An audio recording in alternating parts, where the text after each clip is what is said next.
Hello, bookworms. Another book review for me, and I'm going to review a book called Life of Pi by Yann Martell. This actually won the Man Booker Prize a few years ago, and very interesting book. I've just finished reading. So I'll read the blurb. One boy, one boat, one tiger. After the tragic sinking of a cargo ship, a solitary lifeboat remains bobbing on the wild blue Pacific. The only survivors from the wreck are a 16-year-old boy named Pi, a hyena, a zebra with a broken leg, a female orangutan, and Richard Parker, a 450-pound Royal Bengal tiger. This scene is set for one of the most extraordinary and best-loved works of fiction in recent years. So, and it's reviewed by the Guardian, the Times, New York Times Book Review, and you know what? This book has, what is it? It's been translated into over 50 languages and has sold over 13 million copies worldwide, and is written by Yann Martell, who was born in Spain in 1963, of Canadian parents, and did a whole load of jobs and then started writing. So a lot of people will have seen the movie Life of Pi, and maybe have seen that first, actually, which is what I did. And I actually really liked the movie. I thought the movie was quite good. But then obviously I thought at some point I'm going to read this. So what can I say? So this is a this is one book I would say you have to look at the cover. It's quite interesting. So it's got a lifeboat there, a young boy that's curled up at the bottom there, and a big tiger. Actually, what there is in the book, it's more like there's a kind of tarpaulin that kind of covers the tiger, and the tiger comes out every now and then. And also, what's really important is the Pacific Ocean here, and it's full of all sorts of fish, sharks, turtles, things like that, and that's covered on the back. And that's actually quite an important part of the book as well, because although he is alone, well, I'll tell you what. So basically, what happens is it starts off with this book about this young lad called uh, Piscine. His full name is Piscine something or other, which means swimming pool. That's his name. He's named after a swimming pool.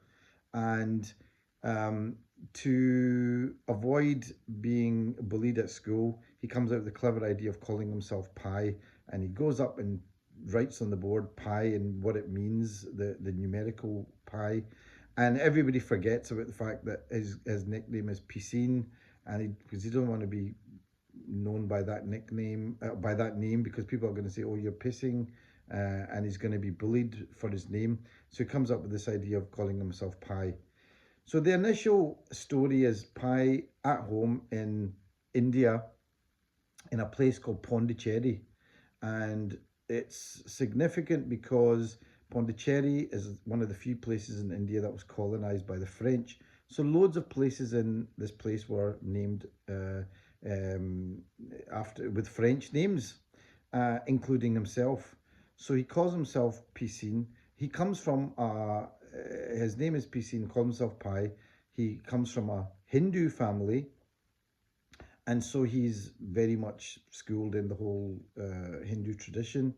And his family have own a zoo, one of the few zoos around about, and they look after animals. So a lot of the first sort of third of the book is about his life in the zoo, where his family look after the animals, and he kind of learns things about the animals and learns um, some facts of life. Like at one point, his father literally takes him into the tiger enclosure and brings out a goat and says, "Listen, you must never do various things in around these animals because they are animals at the end of the day and they are dangerous." And he basically leaves this goat and lets his son watch this tiger basically rip apart this goat. And the idea is that he wants to do that so that he understands that these animals are dangerous, and I suppose that is a lesson that he's going to take later on. So Piscine this is during the time of Indira Gandhi, so it's kind of like the early 70s, and his dad doesn't agree with some of the policies of Indira Gandhi, and what he does is he decides that he's going to sell the zoo and move to Canada. So he moves to Canada. They're on a ship, a steamer ship, and at some point the steamship capsizes. People are lost, and the animals are lost. And Pi wakes up on this lifeboat and realizes that he's alone on this big lifeboat with a hyena, a zebra that's broken its leg, and an orangutan, and also a big, massive Bengal tiger that is under the tarpaulin. And the Bengal tiger doesn't come out for a while because it's seasick. So he has to learn to defend himself against the hyena, and just protect himself. So there are basically, it's about his survival on the boat and his survival on the Pacific Ocean, and it lasts longer than he expects. He thinks he's going to get picked up at some point, quite quickly, but this goes on for like about 200 days. So eventually, I mean, I read this very much like a kind of, almost like a mathematical puzzle. How do you survive on a lifeboat with you and a Bengal tiger? And it's not really like that, but certain things do happen. The tiger eventually, the hyena, gobbles up the zebra, and the tiger eventually eats the hyena, and there's a few things like that. But eventually, and I don't think I'm giving too much away to say that eventually the boy is left on the boat with the tiger, and it's really about the rest of the book is about him surviving. And he there are going to be spoilers here, so if you want to read the book, um should I tell you that he does get picked up? Yeah, he does get picked up eventually, or he gets found eventually, but not after he's gone through all sorts of adventures. So it's a, what can I say? So eventually he gets picked up. He gets interviewed by the Japanese kind of owners who want to find out what happened. Why did the ship sink? And he comes out, it tells them all about the story about how he survived on this lifeboat with these animals. And they say, look, they just don't believe him. They just don't believe that it's possible. So then Pi comes up with a story with other people in it.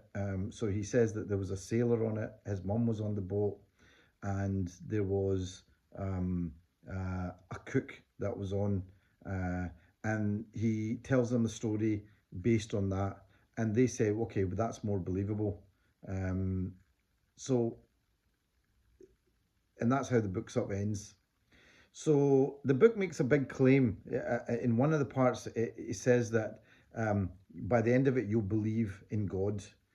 And I think that was a big claim, and I don't really get how that even follows. But one of the big things about Pi is that as a kid, although he comes from a Hindu family and he's brought up in that Hindu tradition, he explores other religions. He goes into a church, and he's kind of fascinated by the story of Christ dying on the cross and then coming back to sort of redeem mankind. So he decides to become a Christian as well. Then he goes and meets a Muslim who prays at home and lives a kind of very simple, devout life. And he's very impressed by him and the idea of having prayer in a very kind of systematic, physical way. And he becomes a Muslim as well. And then there's a point in the book where the priest and the imam and a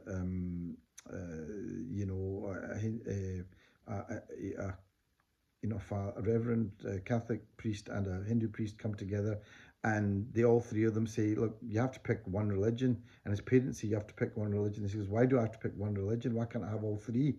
Because I love God. So it's kind of like, it shows that he's spiritual in a way which isn't about organized religion. And this reflects one of the big themes of the book. It's about spirituality. So I think one of the big themes of the book is about spirituality.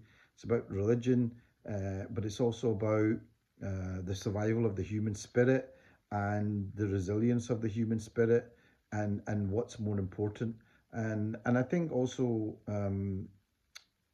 I suppose, it's part of the whole thing about survival is, do we tell ourselves stories and lies in order to survive? Because at the end of the book, you get left wondering, did it really happen? Was he really on a boat with all these animals?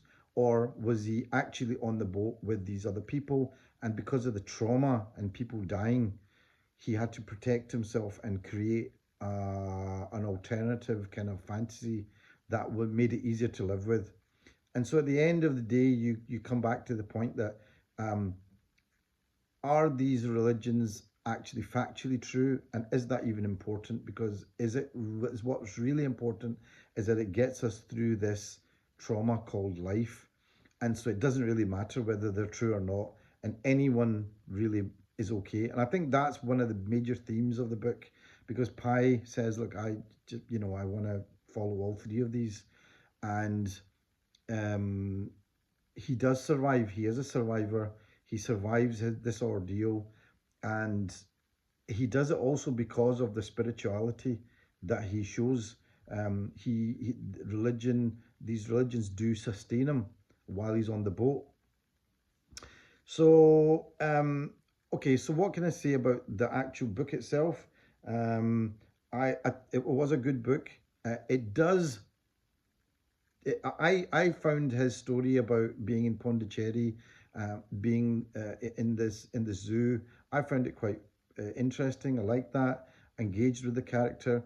There are some elements in the book. The criticisms I would have of the book are that the book starts out as if it's a true story, and it talks about it as if it's a true story. The author says that he went and interviewed this guy in Canada, so you sort of not quite sure, is this a true story? Did he just make it? Has he just made it up?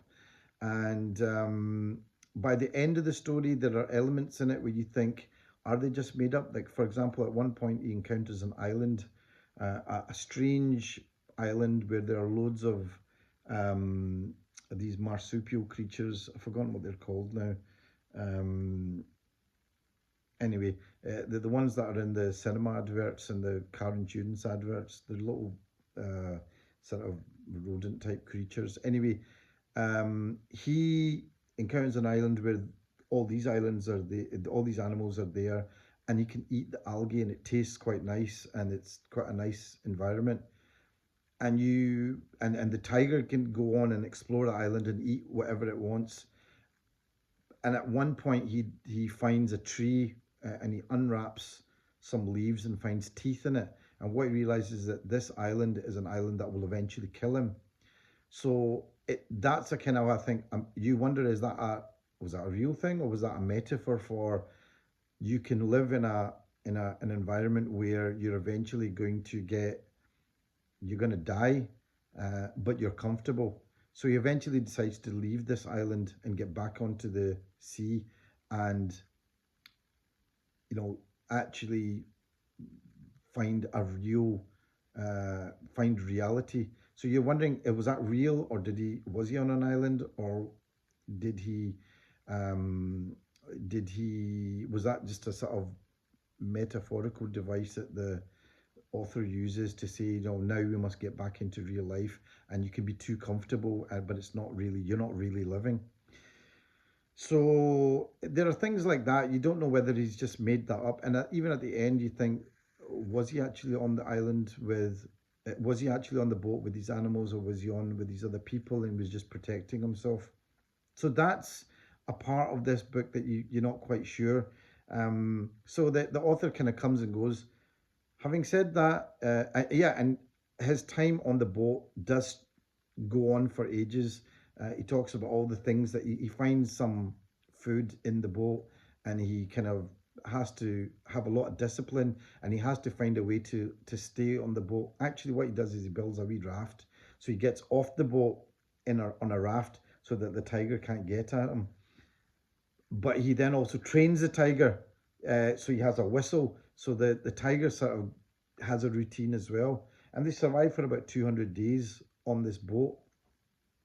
At the end of the story, they do find a beach, and the tiger goes off, and it doesn't look back, and it just goes off into the Mexican sort of forest, and Pi never sees this, Richard Parker, the Bengal tiger, ever again, and he feels that after all they've gone through, why that still weighs heavily in his mind. And that made me think, well, okay, what is the author trying to say here? Is he trying to say, look, animals are living in the moment, and he's just gone off, and that's the end of him, and that humans are different? We don't live like that. We can't live like that. Is that what it's all about? Or is it that the animals and humans are different? Or I'm not sure what. Should we not live a life that is, we've got too much sentimentality in our lives? I'm not sure what the hell the book is about. And if it's not even a real thing, then what was all that? Um, there is this idea that at the end of it, that Pi is the tiger. So maybe once he's actually got to Mexico, he's had to let that part of himself go. Like that part of him that had to be a tiger to survive, he's had to just let it go, and that's it. And now he's living his life as an ordinary bloke again. Um, Again, that's all like you're not quite sure, because surely the whole point of life is that you do live like a tiger. That's the whole pleasure of life. But maybe you can't when you're living with other people, with social constructs. Anyway, um, what is it? Is it worth reading? Yeah, definitely is worth reading. I enjoyed it. I'm, I'm not going to say it was unputdownable. Uh, this is one book where I actually found I enjoyed the movie. I remember watching the movie and thinking the movie was really good, and I probably enjoyed the movie more than I did the book. But it's quite good to read the book and see where things develop. So Life of Pi by Yann Martell. Um, like I said, the cover is quite interesting, and it is, even though he's on the Pacific, he like looks down into the sea, and he describes it like a city, and that's one image that reminds me, that will stay with me probably, this idea of life going on in the sea, even though he's alone just with this tiger in the boat. Um, yeah, Yann Martell, Life of Pi, um, definitely sold a lot of copies. I probably enjoyed the movie more, but it's definitely worth reading. So I hope that's maybe you've. I mean, some of the things on the back are, the Guardian says this enormously lovable novel is suffused with wonder. The Times says every page offers something of tension, humanity, surprise, or even ecstasy. New York Times Book Review, extraordinary. Life of Pi could renew your faith in the ability of novelists to invest even the most outrageous scenario with plausible life. Sunday Telegraph says vivid and entrancing. It is a good book. I would definitely, I think you may well, I think you would certainly enjoy it, and I think this says a lot about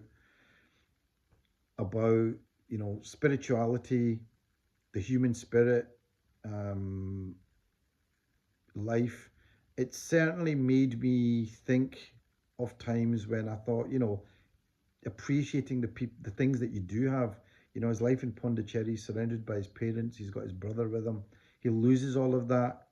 Um, Definitely makes you thankful for all those things you have, because then you can't help but imagine, what if you were in a situation where you didn't have them around, and would you still be able to carry on? And I think certainly with Pi, you think yes, you would, and it is worth doing that. Anyway, I've gone on for way too long. Life of Pi by Yann Martell. Hope you enjoyed that. Thank you very much. See you at the next one.